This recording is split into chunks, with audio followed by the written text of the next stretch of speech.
Hi, Scott McKinn here on Modestas MMA in association with Fightbook MMA. We're going to go live with the UFC's new signing, Modestas Bukauskas. I hope I said that right. So we're going to wait for Modestas to come on. I'm going to speak to him. He's scheduled to fight. He's finally got a fight since he's been signed with the UFC. He was waiting and obviously the whole lockdown thing started, and now he's got a fight. So we're going to talk to him, see how it's going, see how he's been training, and his excitement to actually finally get the fight. So we'll wait for him to come on, and yeah, we'll see how things are going with him. What's up, Gareth? Shout out to Tasteless Teas. Go and check him out. So we'll wait for Modestas to come on.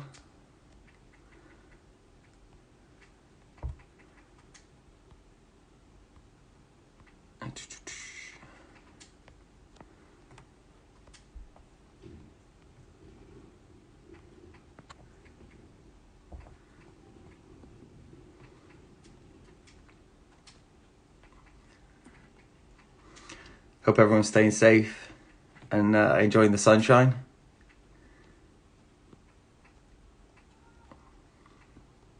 There we go.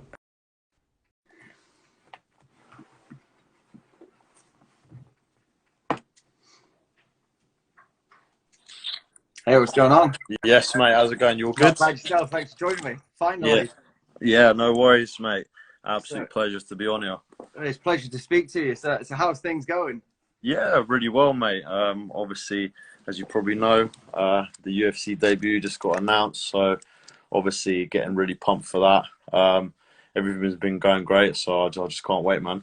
Yeah, I was just saying before you come on that obviously when you were signed to the UFC and things like that, you were getting excited, and there was talks of you having your debut and everything like that, and then obviously the lockdown happened and coronavirus hit, so it was kind of a kick in the teeth for you as you'd been signed. You were on a streak at Cage Warrior, you're still ready to go, ready to get straight back in there, and then it just kind of never happened.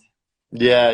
No, that's it. I mean, like, you know, obviously my management team are really good. They're always working to try and get me the fight at the right time, and they actually got me a fight in San Diego, which I was quite looking forward to go and bring my skills over to the States and stuff like that. And, you know, I mean, come on now, a trip to San Diego, who doesn't want that anyway? Do you know what I mean? So, but at the end of the day, I got myself a pretty decent exchange. You know, I get to go to Abu Dhabi instead. So it's amazing that, you know, that the UFC is still able to run events. You know, they've got Dana White, you know, completely just like, you know, always trying to persevere and try and rise above all the problems out there in the MMA world, and not just in the MMA world, in the world, you know, in general. And yeah, he's still pulling off shows, so, you know, got to give massive props to him. And yeah, I'm glad that actually I was able to sort of turn things around quite quickly as well. I mean, you know, May 16th was when I was supposed to fight. And, you know, 2 months down the line, I was still able to get myself another fight. And that was one thing that was mentioned. Dana White did like a conference call with all the fighters. But obviously it's pretty cool. You know, you got Dana White talking in front of you in real time. It's not like you're watching a video. Like, obviously he wasn't talking to me personally, but at the same time, it's still cool to know that Dana White was on there live at that one particular moment.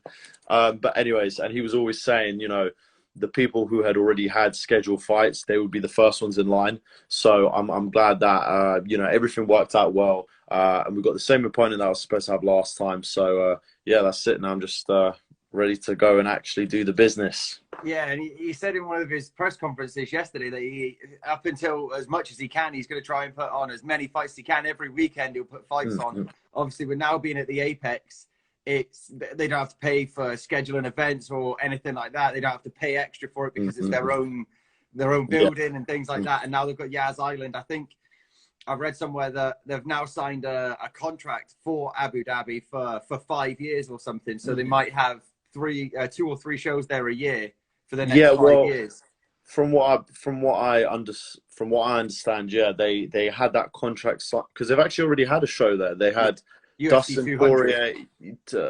They've had Poirier actually and Habib there, if I'm not mistaken. So I think that's UFC 252. So You know, I think that the contract was signed, you know, a while back, and then they said it was going to be going on for 5 years. And I think they only really sort of, like you said, agreed for maybe, you know, 2-3 shows, maybe a year or whatever. But now obviously they're running 4 shows literally like straight, one after the other every week. So, but I think it's done in a very good way, you know. Obviously, it would be hard to sort of split, you know, the attention between, you know, having events in America and Abu Dhabi. So they just did everything. You know, Dana White's going over there for a whole month. You know, you got everyone else going over there just for that month to put on those shows so the international fighters can fight, and then go off and then do the American shows again. And hopefully, by the time, you know, all these events are over, you know, we should see a little bit of normality come back to the world after all this crazy time. So yeah, but like Dana White keeps saying, you know, at the end of the day, it's still uncertain with the future. So, but until everything gets sorted out, we'll just keep rolling and, you know, just go day by day, really. Yeah, and like you said, he's pulling out all the stops and stuff like that. I was reading up on Yas Island, and they've got the hotel, they've got restaurants. Each fighter's got their own private training facility, everything, like people that work at the Apex and things like that, like nutritionists and physios and everything like that are all going to Yas Island, and they've got the UFC have got the whole thing to themselves. It's literally theirs. There's no one within a 10-mile radius. So that must be, obviously, the UFC experience has just gone up a notch and balanced itself out a bit for you. Like, it's not the full UFC experience, but you're still on International Fight Week representing the UFC. So it must be a bit weird, but it's still exciting at the same time. Yeah, 100%. I mean, listen, the fact that, like I said, he was able to overcome the situation and still manage to put on shows. And then not only that, let the international fighters, you know, also have a platform, I think is absolutely amazing. You know, obviously things are going to be slightly different. I mean, you know, I'm going to be going on an aeroplane with, you know, probably not that many people. You're going to be driving up to the arena and stuff like that, like you said, with a 10-mile radius, and you're just going to sort of be, you know, very secluded. And then going as well on top of that, you know, going to an arena with no fans. But you know, at the end of the day, you still got to go and do the business no matter what. It's almost like, you know, bringing me back to the old days when, you know, I'll go and spar in Brazil or whatever, and, you know, there's only 2 guys in the cage at a time, and then the rest of the people are just watching on the outside, and it's sort of like a very sort of unique experience, like very eerie, you know, like there's no one there, and then, you know, if one shot lands that's quite big, you just hit, like, you know, everything just like very quiet, you can just hear the shot. So I'm actually quite looking forward to that. At the end of the day, you know, us as fighters, I think it's crazy because, you know, I mean, I don't know what it's like for everyone else, but for me, I sort of just see tunnel vision. You know, you go out there and you're sort of, you don't notice anything. Like, even then, like, you know, like you see your mates and stuff like that, like, yeah, go on, like, fuck him up and stuff like that. You know, like shouting there at the corner and stuff like that, but you don't really pay, like, you pay attention, like you notice it, like I acknowledge that you're there, but I'm not really, do you know what I mean? My mind's completely somewhere. Yeah, it's like when people ask you if you hit your corner men during fights and stuff like that, and some people are like, yeah, I can literally hear everything they're saying, and then others are like, they may as well not be there till the middle of the round, like until the end of the round they may as well not be there, like, because you've seen some coaches where they don't shout during the fight unless their fight has made like a real mistake, and then others are just constantly screaming, and you thinking, like you said, you get tunnel vision. So if your corner are screaming, like, they're wasting their own breath. Like, you know what's mad though? It's like every time I fight, the most predominant voice that comes out of my corner is my dad. Every single time there's a sequence to go for a finish, it's always I can hear my dad's miraculously out of all the crowd, especially with Wojciech at the beginning of last year. And I was losing the fight, and then it got to like the finishing sequence, and he was like, knee. I did the knee, and then I started doing the punches, and then I went closer towards my corner, and like I could hear as soon as I landed that knee and I was starting to land more punches, the crowd starts going mad, and like literally the place starts like erupting with noise, so it became very hard to hear.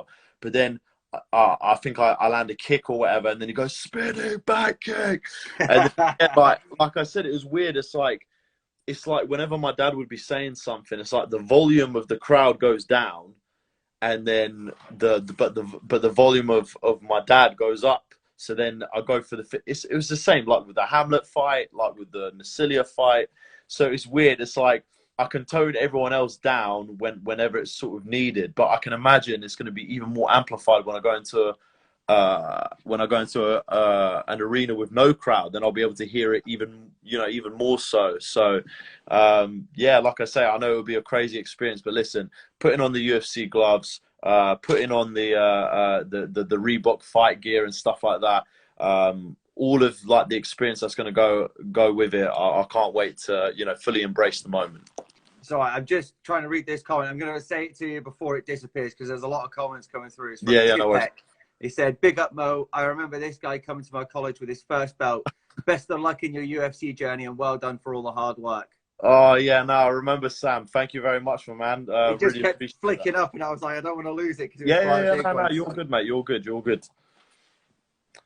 But yeah, so like you were saying, putting on the gloves and stuff like that. You spent a long time in Cage Warriors, and the gloves are quite renowned, and they're famous. The yellow gloves from Cage Warriors, and so how is it going from Cage Warriors to the UFC? Obviously, knowing that Cage Warriors have produced the most fighters from one promotion in the world towards the UFC, was it always the goal? Well, do you know what? It's funny. Like, although there's the ultimate goal, which is obviously to fight in the UFC, to be the UFC champion and stuff like that. You have your goals that you make sort of leading up towards those massive goals, and obviously all the time, as soon as I got signed with Cage Warriors, it was always the goal, to become the champion there. And as things slowly started progressing, and after I had sort of my little bit of a down peak in my career, and then I sort of came back, won a kickboxing fight, got my 3 wins. I think it was in 2018. Then went on Take Me Out and all that kind of stuff, and had a big 2019. Yeah, it was just all progressive steps to get myself to the top. I always knew that the Cage Warriors champion is always going to be seen in quite a high regard. So that was always obviously the goal, and I think that was the fight for me that felt the most rewarding out of all my fights so far. Like nothing really compares. I think I even said in a previous interview, nothing really compares to, sort of winning the pinnacle of the sport at the European level, which would then progress you to the big leagues, like the UFC, like Michael Bisping's won it, Dan Hardy, you've got such big names, and, like the list goes on. Do you know what I mean? You got, like Jack Shaw and stuff like that. You've got like really talented fighters. So even just to be put down in history along with those names as well, is quite a big thing. And I remember I was a massive underdog, no one thought I was going to win at all. They all thought, he's just going to get taken down and get absolutely mauled and this and that. And then when, the table started turning on him after the 3rd round, and he couldn't really land a punch in the 4th, then, things started to change really quickly. So, yeah, like whenever I won, obviously I've been visualizing it every day, and I know that this win is the one that's going to get me onto that sort of pedestal to be even put in consideration for the UFC. Then it, like, when it actually came true from all the visualization and stuff like that, and then going out and doing it, it was mad. Like I remember, like when I went to going out and party with my friend, that was the only time I really felt like I want to go out and actually like get smashed, like about a bit, hang out with my friends and stuff like that, because it was such a big moment for me. I mean, it's weird because even the title defense, like, although it was a big win, it didn't feel the same. Like, when you just got the title and you're now the champion and this and that, and people started calling you champ and stuff like that. It's like it's quite a crazy, quite euphoric sort of feeling. It's weird when I won the defense. I'm like, I just want to go home and eat some food, grab a McDonald's or something, and just chill my family. So, I can imagine now going into the UFC and getting a win there and stuff like that will probably hold sort of the same value and the same feelings as it did when I first won the title. So, yeah, like I said, I can't wait. I mean, all of my Cage Warriors gloves now are just completely torn to shreds because, I train in them all the time. But, like I said, I'm just ready to take on everything, and the whole, like Conor McGregor says about it, being like like an Irish person, their crest is wearing like the Irish jersey for their football team or whatever. So like this being the crest, and it's exactly the same. I'm going to represent, my country, Lithuania, and stuff like that. And you know, I'm also going to be representing Britain as well, because obviously I have lived here, you know, for the majority of my life. You know, I was born in Lithuania. I moved here when I was 3 years old. So, you know, I'm gonna represent both with very high amounts. And yeah, I just can't wait to put it on show. But obviously, I'm very patriotic towards my own country, Lithuania. So I've been trying to fix up on my Lithuanian as well. So. You know, I can sort of relate to my Lithuanian people a little bit better. So Yeah, yeah, I think it was you that said that you're the first Lithuanian fighter to be signed to the UFC. yeah. I mean, obviously Rose Namajunas, technically she's Lithuanian Yeah. also, but not, she wasn't born there. I think she was born in America. So yeah, if you really look at it, I'm the first, yeah, Lithuanian-born male fighter to be signed in the UFC. And it's funny, you go on Google and you type that, my name comes up. So another pretty cool thing that sort of goes along with it. I know there's also Yulia Stoilarenko. She's a very good fighter. She's Lithuanian-born. She was on the Ultimate Fighter. However, I think on the finale, she ended up losing the fight. It's quite a close fight, and then she never made the cut to get to the UFC. So I don't know if you can necessarily class that, but yeah, from what I know, I'm the first person, and yeah, I can't wait to go and show what us Lithuanians can do. You know? Yeah, someone's just said when you get your Reebok gear, you get to pick the green, so you Oh, can represent the colours of Lithuania. exactly. It's funny. Me and my dad were actually because when they asked us, "Oh, you know, which colour do you want?" Because I had a choice between grey, black, and green, and straight away both me and my dad said green. So yeah, I'll be representing with full force when it comes to the night. Yeah, so going back just on something you said about your goals and things like that, I've been following you for a few years. And I know you always did this thing where you had your board, where you trained with your dad. You had the board of, you set goals and things like that. And you wrote on there, win the cage warrior, or get to a title shot, win the title, defend the title. But you put dates by them as well. And most of them, you weren't too far off Yeah. actually getting it almost perfect. And then obviously you put defend the belt, get signed to the UFC, and make UFC debut. Right, I think I might as well show you actually, Oh yeah, it'd be great to see it. since So I've got it right here. Unfortunately, it does have John Jones's number on here, so I'm obviously going to hide that. But so this is before the Hamlet fight. So if you can see, so this is what when I went to the Body Power Expo, this is what I brought to him. So as you can see, it says the present and the future. You know, some pictures off of Instagram, basically of us training, and then the Cage Warriors belt. So this is what I wrote. I wrote, you know, Modestas Bukauskas defeats Martha Hamlet. You know, Flying round 2. So where's the time? 3:47.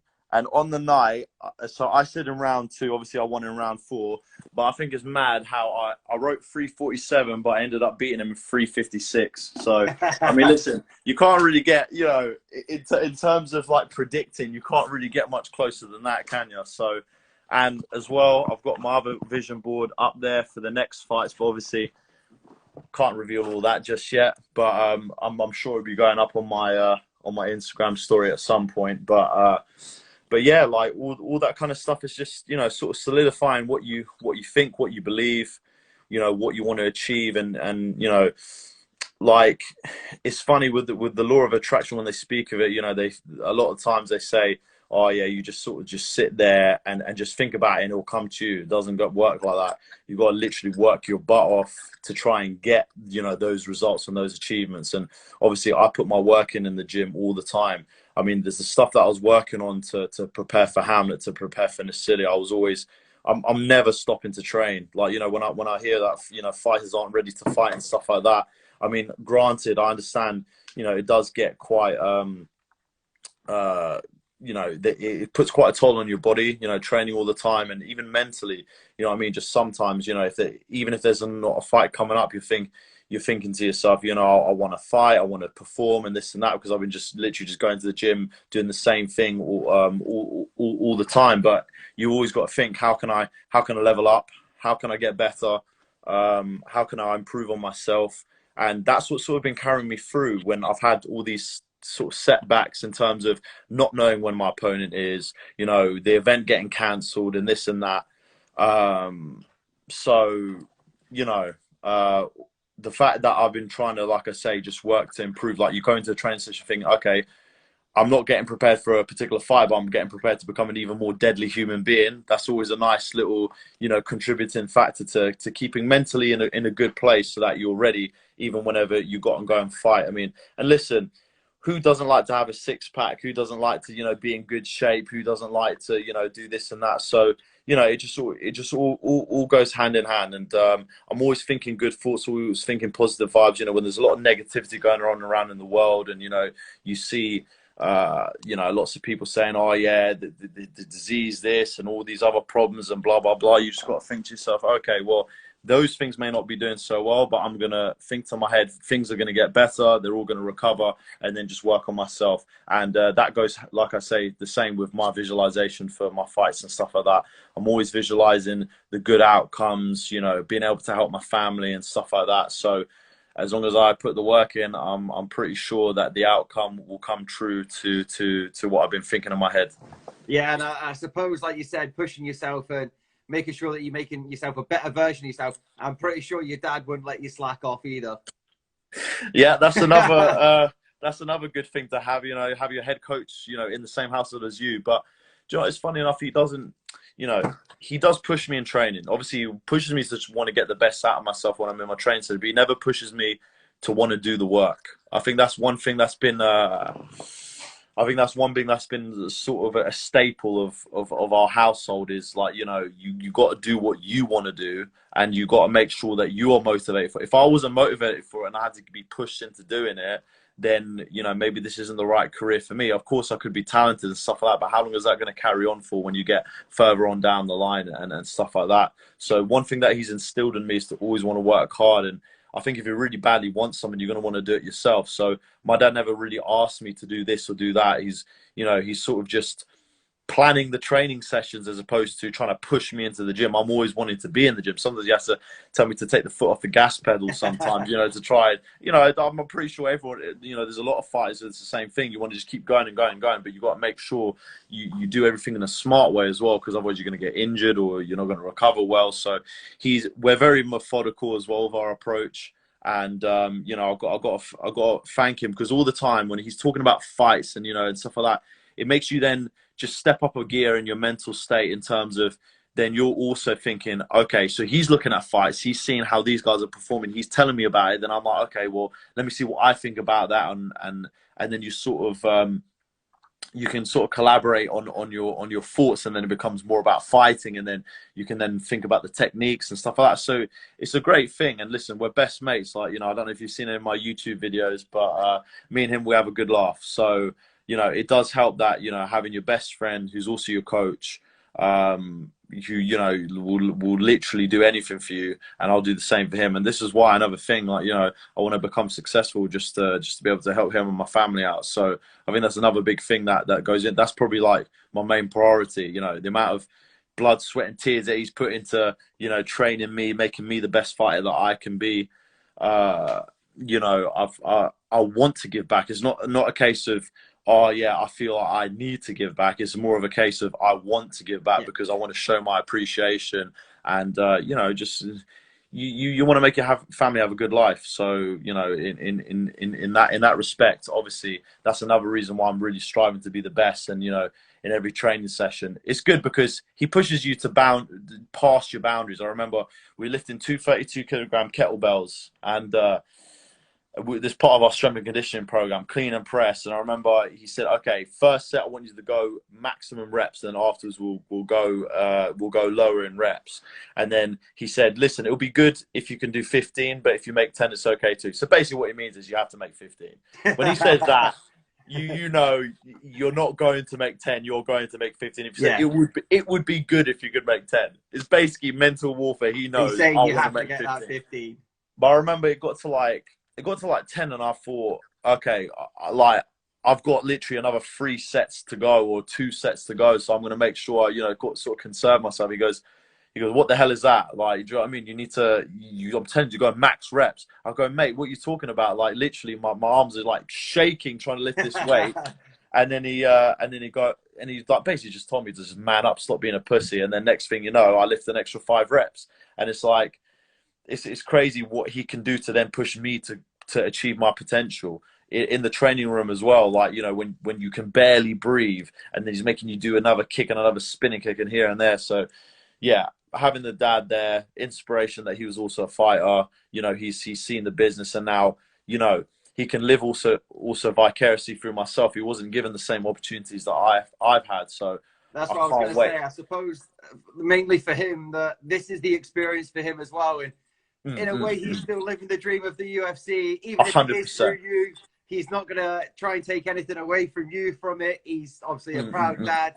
He's living the dream with you, and it makes it just as special for him as it does for you. Yeah, 100%, and that's what I can't wait. I can't wait for him to also experience it. It's not just my journey. It's our journey. Yeah. You know, he's been the one who's been instilling in me. You know, when I had those 2 losses, you know, back to back, and I injured my leg, and you know, things went absolutely horrible for me.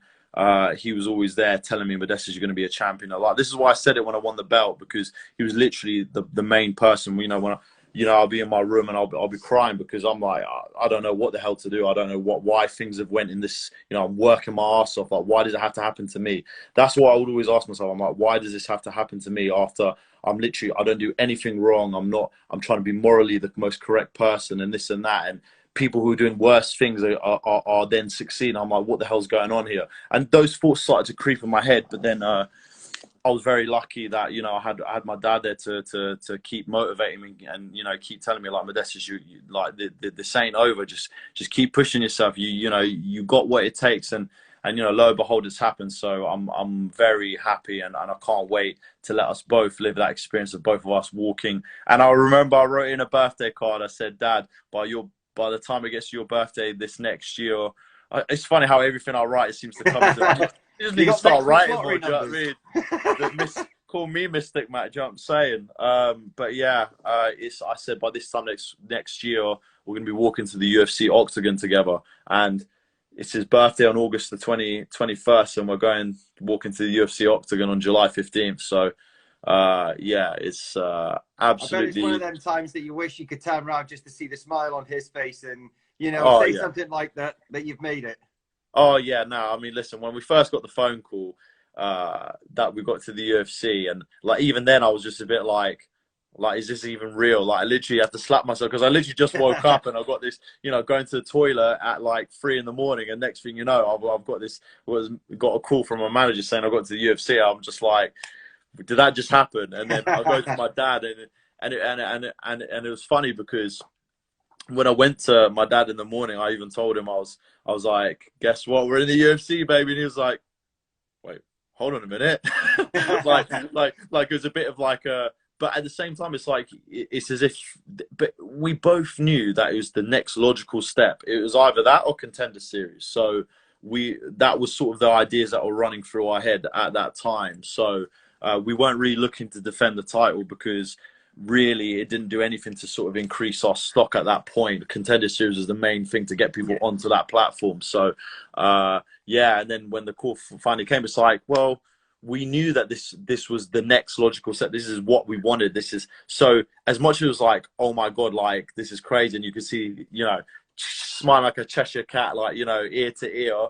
At the same time, it was like, we knew this is what we wanted. This is why it doesn't come like as much of a shock, is because we knew this is what we wanted. But obviously, when it finally gets to you, like, well, bloody hell, like this is finally, it. This is finally real. here. Exactly. So yeah, man, it's been a crazy journey, and I can't wait, because I've got a whole nother journey about to hit me now. This MMA roller coaster that we're on. So yeah, I can't wait. Yeah, whilst I was looking through your Tapology and things like that, obviously you're 10-2. I noticed that you haven't gone to a decision since your first pro debut. Yeah. Do you know what? It's mad, because I've seen my dad, he watches my fights like a million times, like literally a million times. He watches it all the time. You hear it like playing. We've got our TV screen up in the sitting room over there, and you can just hear like my name being called out by the announcer. I'm like, oh my God, he's watching me fight again. Like, come on now. But obviously, you know, being a proud dad and that. But I remember my first fight, like, again, I fought a guy who was like 2-0. He beat light heavyweights and stuff like that, and you know, he's quite a dangerous fighter. Again, no one expected me to win, and then I'll go and win, by decision. But it's funny because I had a couple of chances to sort of put him away, but then I didn't quite have that edge or maybe that power to go and finish him because he kept firing back. He was a very, very tough guy.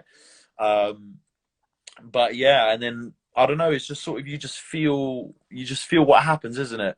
Like as the fight. But there's certain fights where there's a sense of urgency, isn't there? Like in some of the other ones, like I felt like with my skill set, I should be able to finish it wherever the fight goes. And then it's like with Wojciech, I had to finish him or I was going to lose. Hamlet, I had to finish him or I was going to lose. And with Nasilia, I'm like, I have to finish him impressively if I want to get scouted and noticed by the UFC. So Yeah. It's funny, there's always a sense of urgency at the same time. As much as you got to let things flow, you got to let things happen naturally, but I want to make it entertaining fights. You don't want to, I don't want to be that guy that people look back and say, oh yeah, he was an all right fighter, but he wasn't really that crowd pleasing. I like to be flamboyant. I mean, listen, I wasn't brought up with a predominantly kickboxing sambo type background for me not to go and show that I can throw spinning kicks, that I can throw spinning back kicks and whatnot. And my dad tells me all the time, like, you need to use that. Like, if you're not using it, then you're only using about 50%, or less than that, 30% of what you actually know, which is why I kept on saying in interviews afterwards, I'm like, you haven't seen everything. And it's true, they haven't, because I haven't had the chance to do it, or I finished them before I could do it, or whatever. And obviously it's finding the right times in the fight of when to do it. So I can't wait to even just finally slowly let that whole skill set go about. And I believe that there'll be plenty more finishes to come just fighting like that, because when you've been through all the hard training sessions and stuff like that, and you go through the sparrings, you can see, like, I've got the potential to.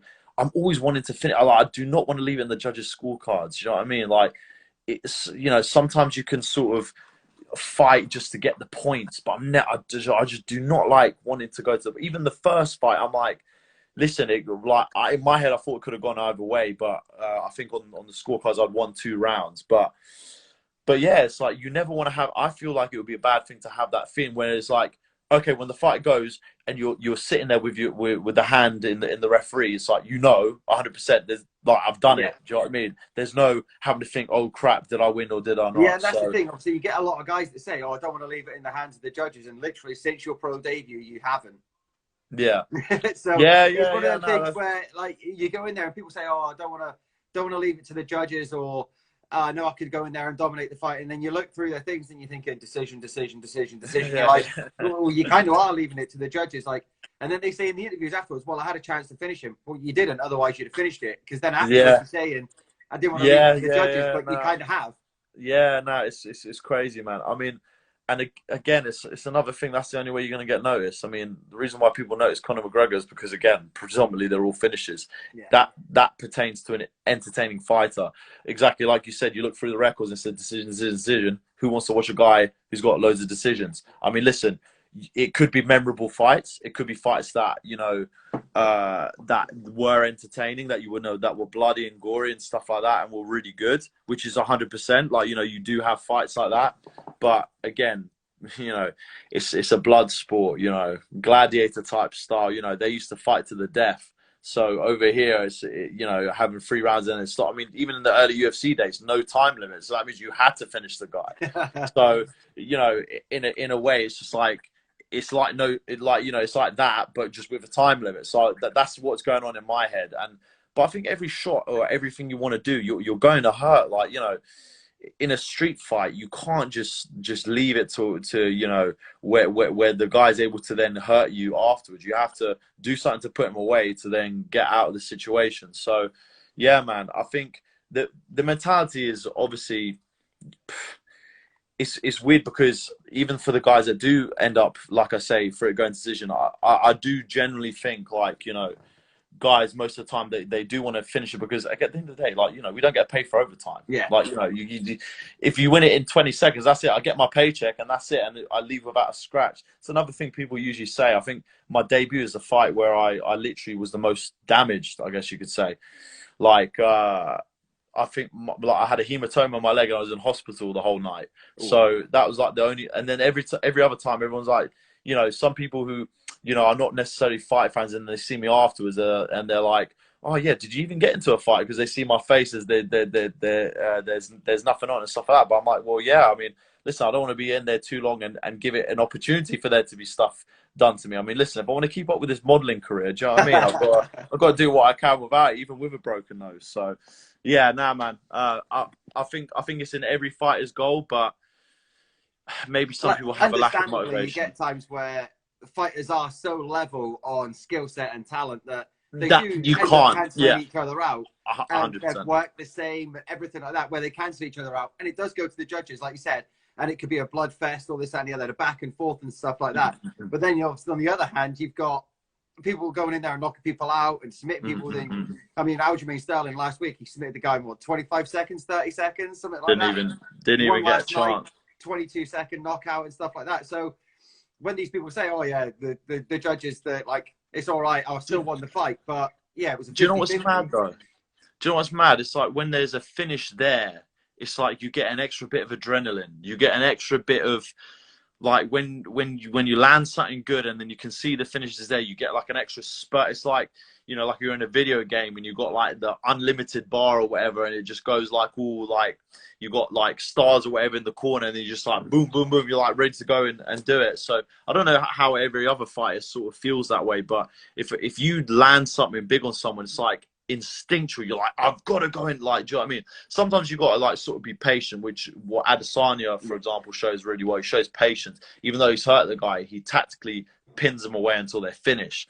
But at the same time, you're like, as much as being methodical and you want to do things right, it's still very like, you know, when you see a finisher's right there, you're like, your eyes go wide. You're like, this is it. This is my time to finish the fight. And then that's why, you know, these fights are all really entertaining. When you see a choking, you're literally squeezing for the life out of it. When you go and see a knockout, you're literally throwing with everything behind it. So, yeah, man, it's a crazy sport, but yeah, I'm happy to be a part of it, and I'm glad that it's grown so massive over, you know, however so many years.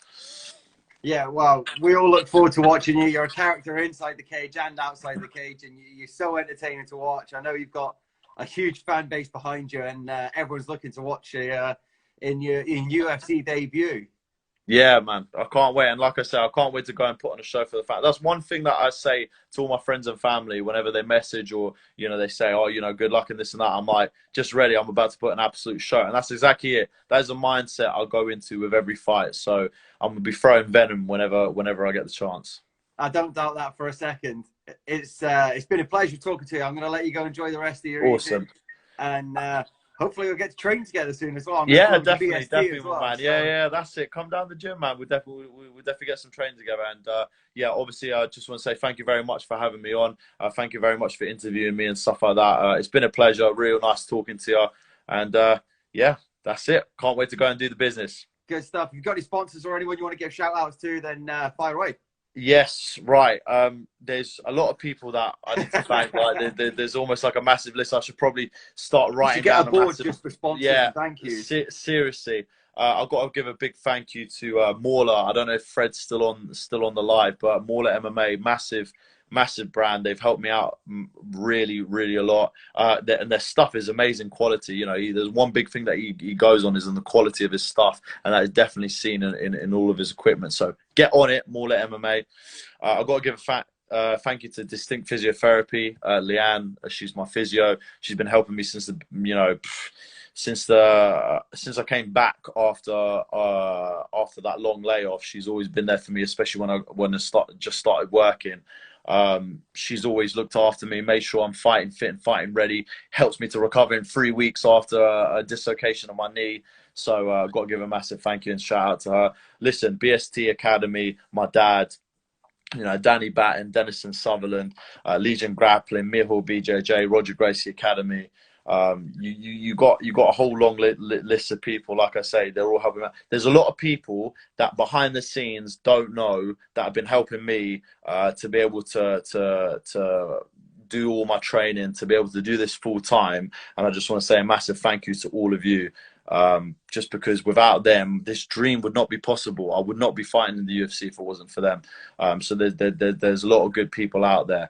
But yeah, there's a lot of people to thank, but I'm gonna go and show my appreciation for everyone who's helping me out by going out and smashing my next opponent. And also Iridium Sports Agency, Jason House, Jacob, everyone part of the team, Ed, Lance, you guys are amazing. Again, I would not have this opportunity if it wasn't for them.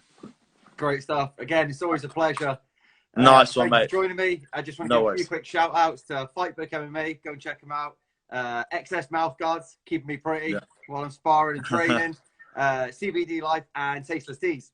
Go and check them out. Also, one more, since you just mentioned, I've got to give a big shout out, to Fighter Shop UK as well. Always giving me equipment. He's another Lithuanian brother as well. So I've got to give a massive shout out to him, because literally his equipment has lasted me freaking forever. Like literally, and anytime I need anything, he always sorts me out. So thank you very much.